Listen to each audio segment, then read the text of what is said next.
had people cry on her shoulder with, I don't know, 47 zillion startups, companies, people like Lori Cheek, we're going to hear from today, Arjun, we're going to hear from him today. So we're just so thrilled that you came here to share with us. And the title of the presentation, 5 Stupid Things Entrepreneurs Do Over and Over and Over. Are you excited to hear her? Yeah. Great. So let's give her a warm round of applause, and thank you very much for being here today.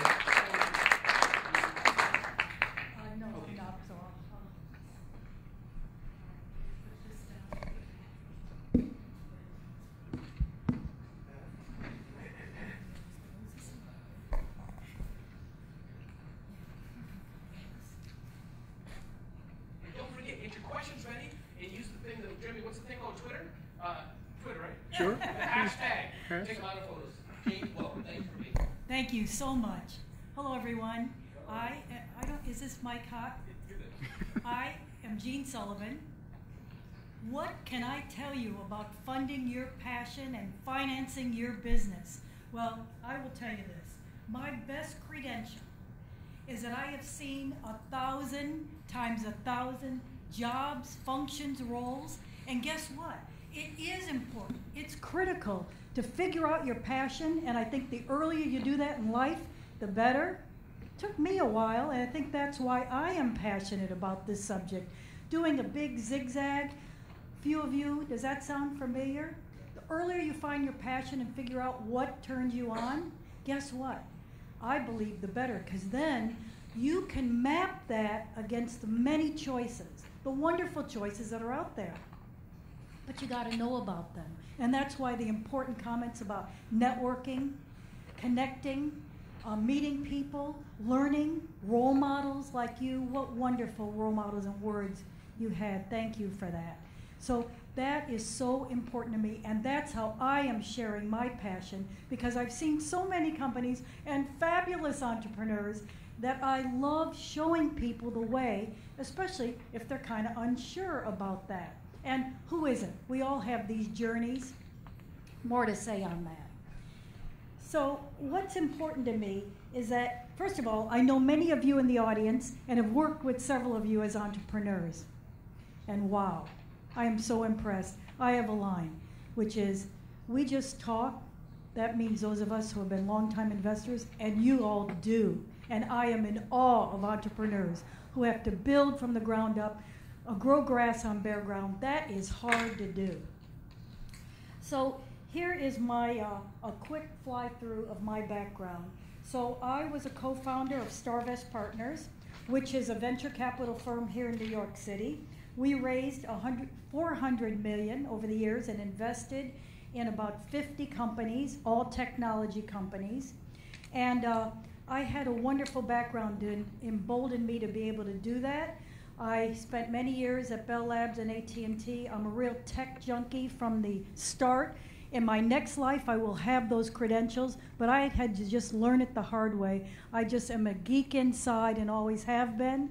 And my favorite story is that my husband has called me more than once to say, can you come home from the office? I can't turn on any one of the 3 TVs. I'm just one of those who fixes everything, loves software, and loves showing people the way. And an early adopter in all these technologies, and I just encourage you to just try it, and that's the way to learn. So the reason that we founded StarVest is because I was just so lucky to be in the venture business and in technology since 1980 actually on tech, and in 90 as an investor, and was with Olivetti, which was one of the few enlightened European companies that knew to invest in technology in the US. So I was able to do 40 growth stage companies sitting here in New York.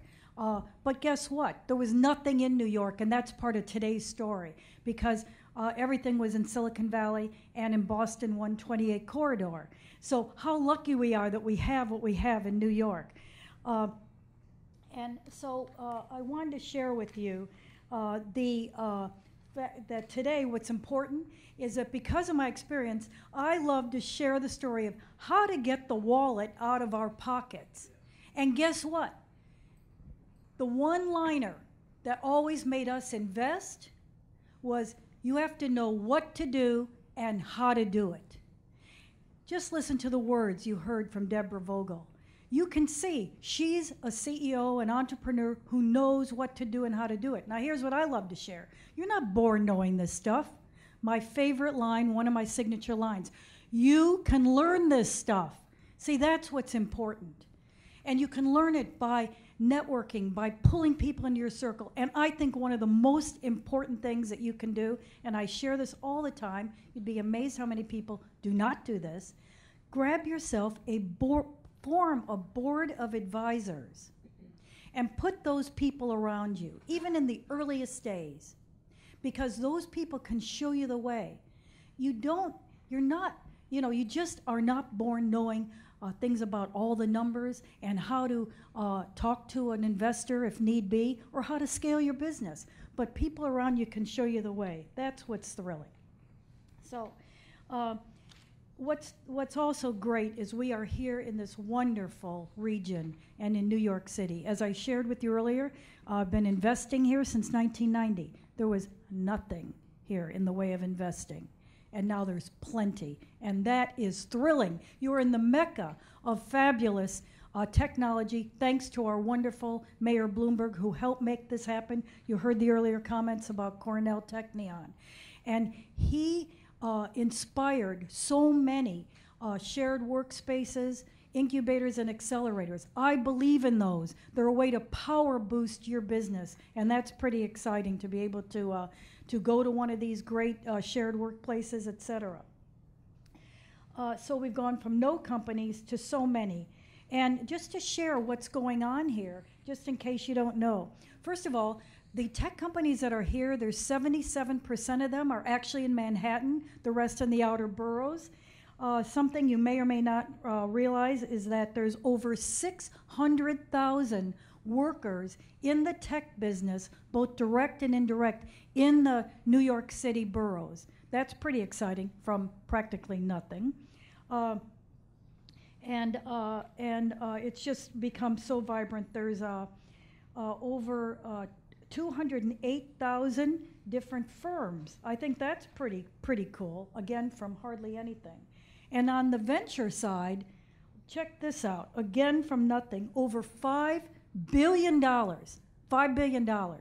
in 2014 alone in venture money. This is from VCs. The sky is darkened with VCs coming in from all over, actually, the world, certainly from Silicon Valley, because there's so much going in. And in 2014 alone, they invested in over 400 companies.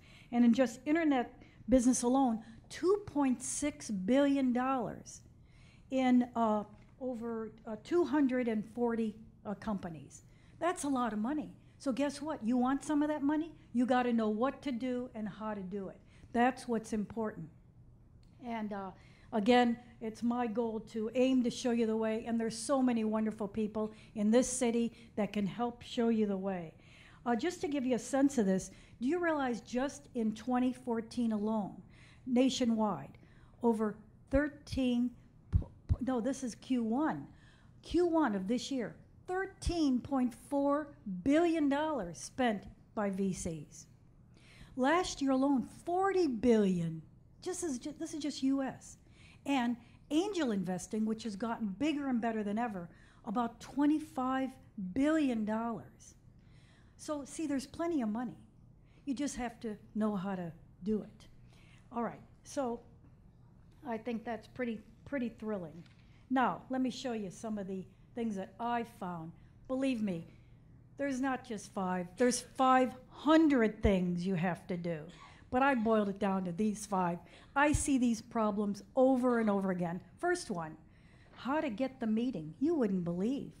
Do you know that even today, I get emails that say, "Dear sir or madam," what? You can't even look up my name on the website? Are you kidding me? I'm shocked to tell you that.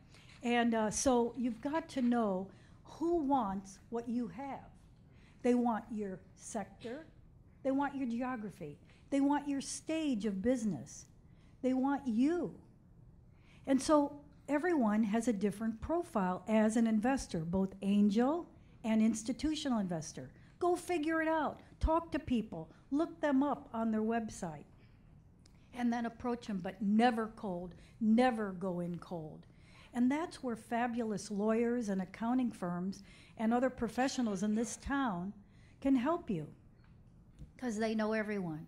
So if I got a call from, let's say, Lori or Nancy or Deborah and said, you need to look at this company, guess what?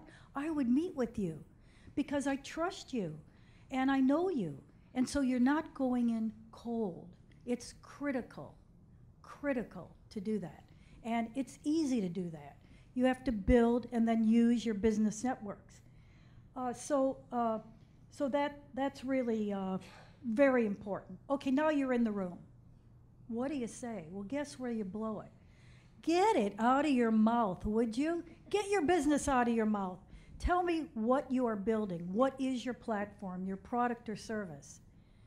You wouldn't believe, many times I've been in meetings where 15 minutes in, I have no idea. These are even from smart, good people, capable people. Articulating and packaging your business is critical.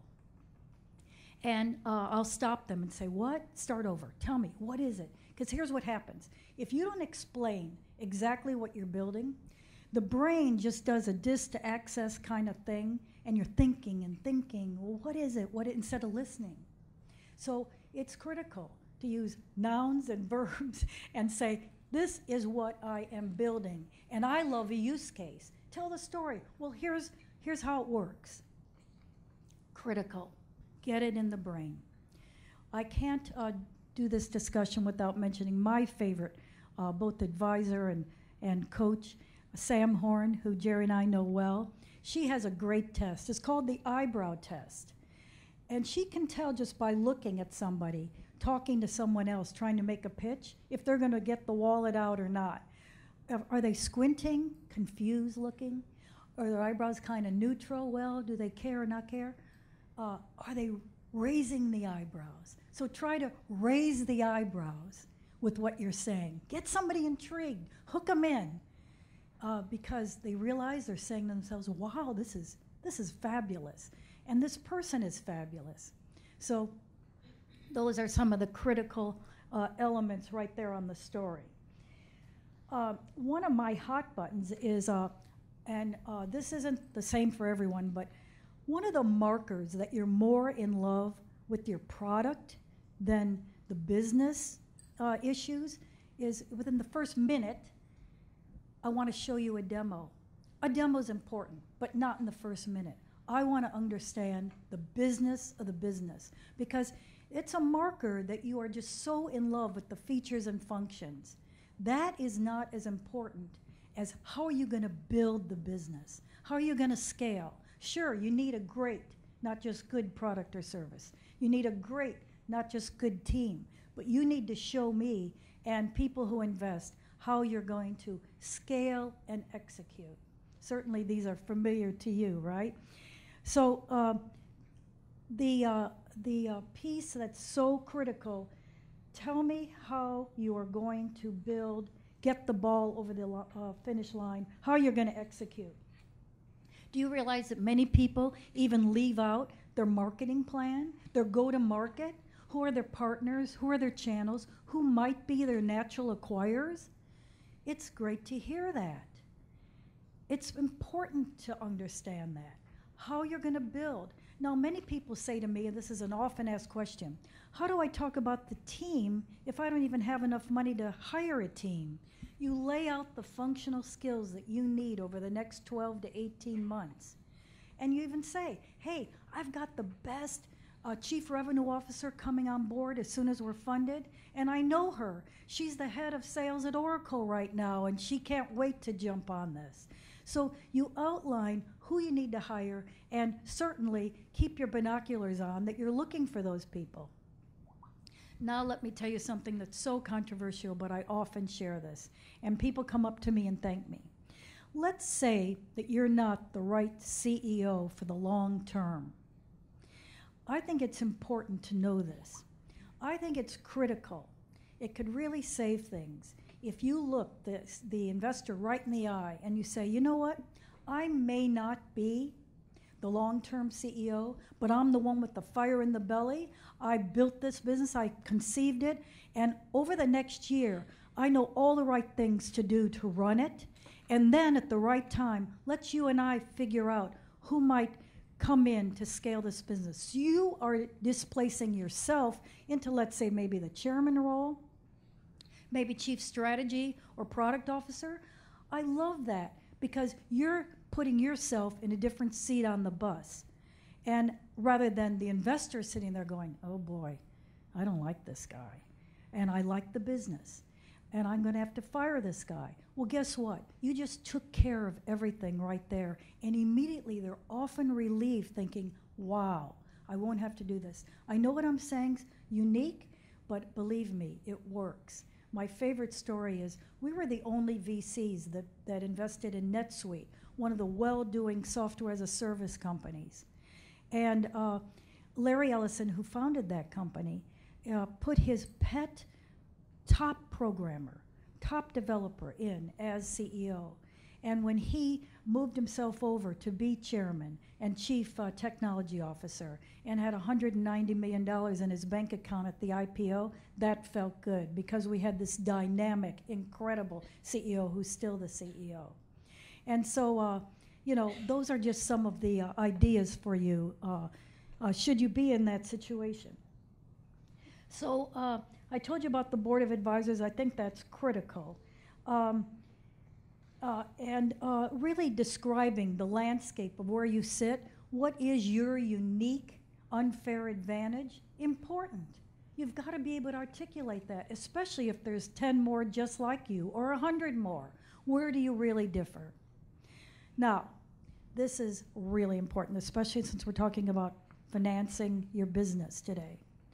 You would not believe how many people have no idea what a cap table is, how to describe your top line revenue run rate, what a gross margin even is, what the capital needs of the business are.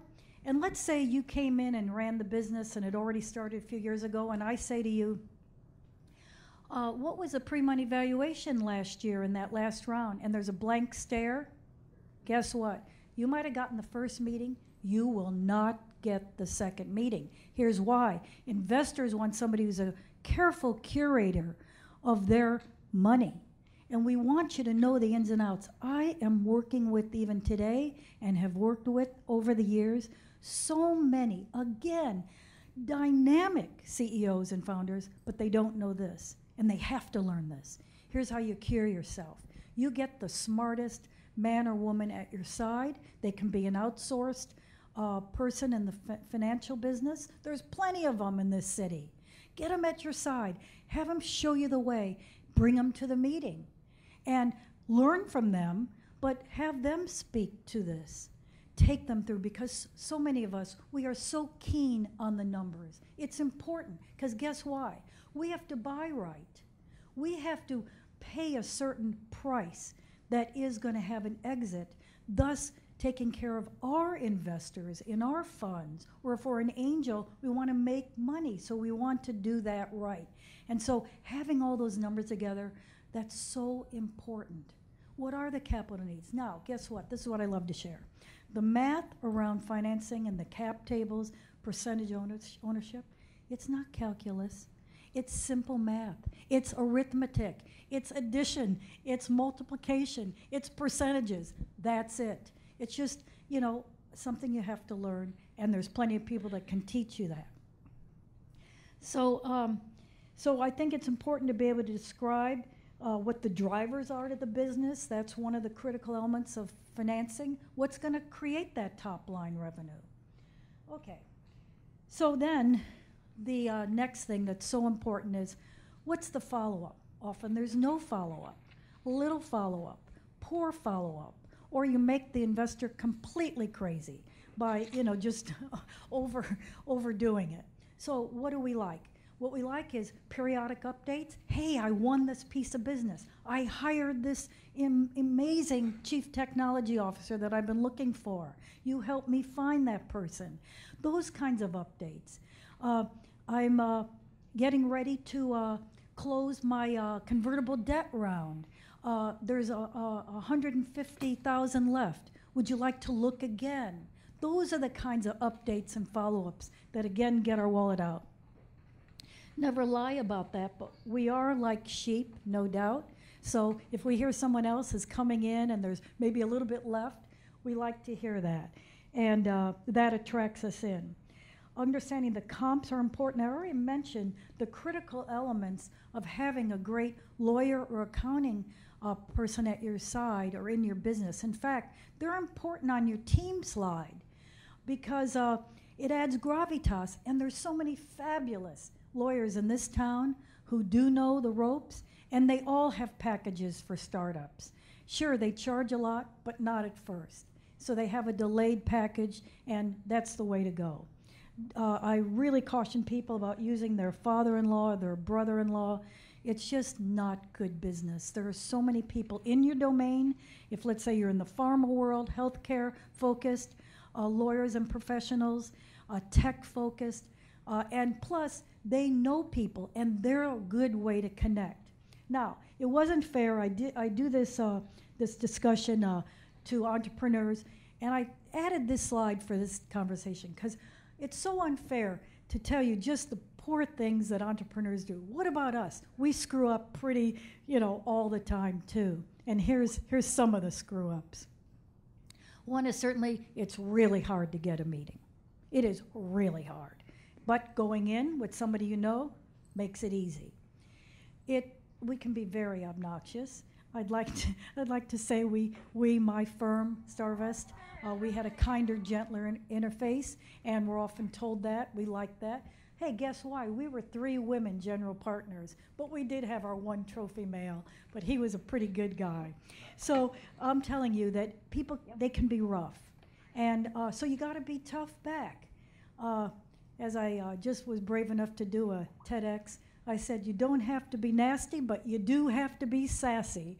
And I think having the chops to get in there and say what you're building and why, it takes that. Maybe, hey, if you find there isn't a good mojo between you and the investor, get away. I am advising so many entrepreneurs who are in that boat, get away, because there's plenty of good people out there. Buying in at the wrong price, as I mentioned earlier. Let's say your valuation's $25 million and you get a buyout within a year at $20 million. We made a bad deal because we have to feed our, quote, investors, which are limited partners. Also, there's plenty of investors, both angels and institutions, who give poor terms to the entrepreneur. That's bad business. But how do you know?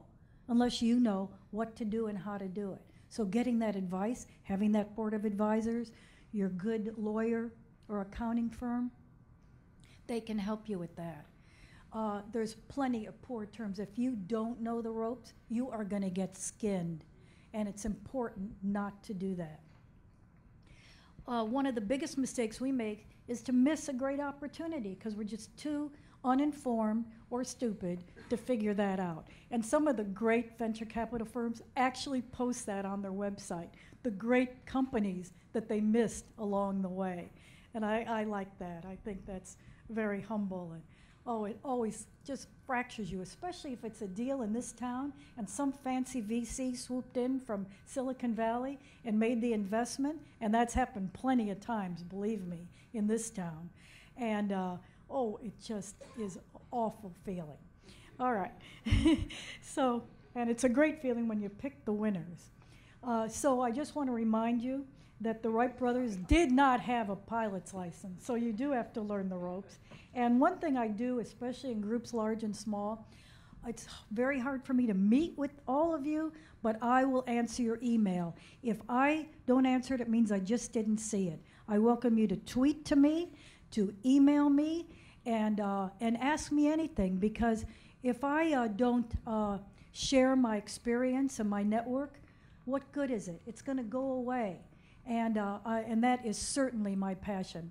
I want to share one more thing, a couple things that I'm doing now, that I am now an advisor to my fund and started my own advisory and love doing these kinds of discussions.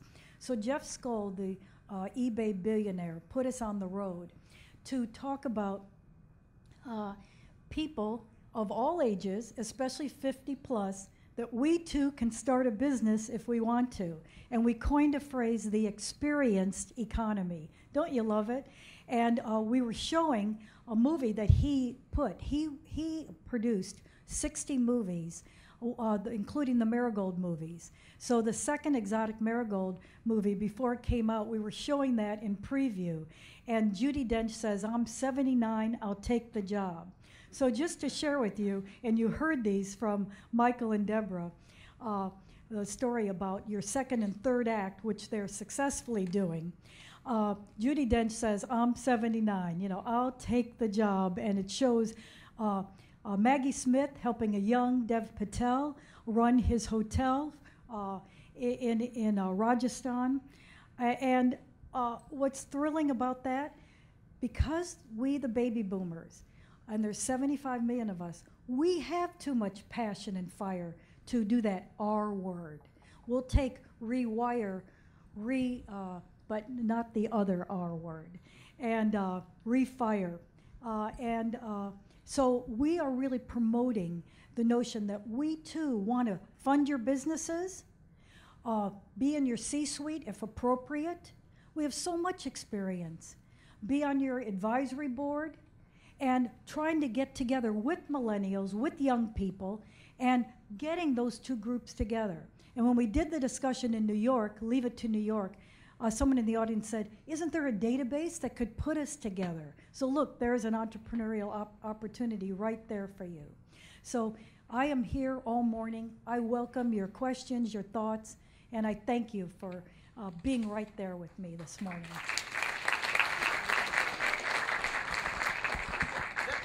That round of applause, in my opinion, was a bit lame for the amount of knowledge we just got.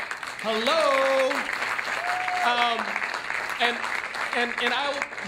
And we'll have time, as Jeanne said, she's been kind, she'll be here for a bit, and her contact information is there. And but I think, is there anybody who has one burning question? I must say, Jeanne, I know nothing about finances. I've been through a tax audit, and as you said, what I did, I had to hire a CFO. And I just want to shout out, I know that Russell, you know numbers, and Jonathan is here. Just raise your hand if you're in the room, knows numbers. Anybody else who are the people that Jeanne was talking about who know numbers well, who could help entrepreneurs? Raise your hands high. So you can look at some of these people. I hope they're all good, and to help you. But any burning question for Jeanne, real quick, because we're, okay? So yeah, so I'll go to two, you and you. I'll just shout it out. Go ahead, Bruce. First, thank you for your presentation. Just about the Wright brothers, they funded themselves $1,000, got the plane off the ground. The Smithsonian spent $50,000 of taxpayers' money, and it sank. So that might say something about funding. My question for you is this. What is your opinion of individuals who go to VCs or angels, ask for money, but ask for more? Ask also for advice, guidance, and try to build a relationship with them, even if they say no, to keep in touch with them, follow up, to build the relationship. Is that worthwhile, and how should they do it? I think it's critical, but I have a line that says there's two kinds of people in the world. People who can help and people who are willing to help, and they're not always the same person. And that doesn't mean there's anything wrong with them, it's just not in their DNA. I think it's a grand idea. A lot of investors love to build that relationship, to take a close look at that entrepreneur. So if you can find that kind of guidance, go for it. Awesome. And our second question is back there, please. Thank you for your presentation, and I wanted to know about the entrepreneur, about what is the best way to set the terms with the venture capitalist? Is it better to incorporate first and then say, well, I can offer you these many shares? What is a fair price for the capital we would be asking for? Would it be 10%, 20% of the business?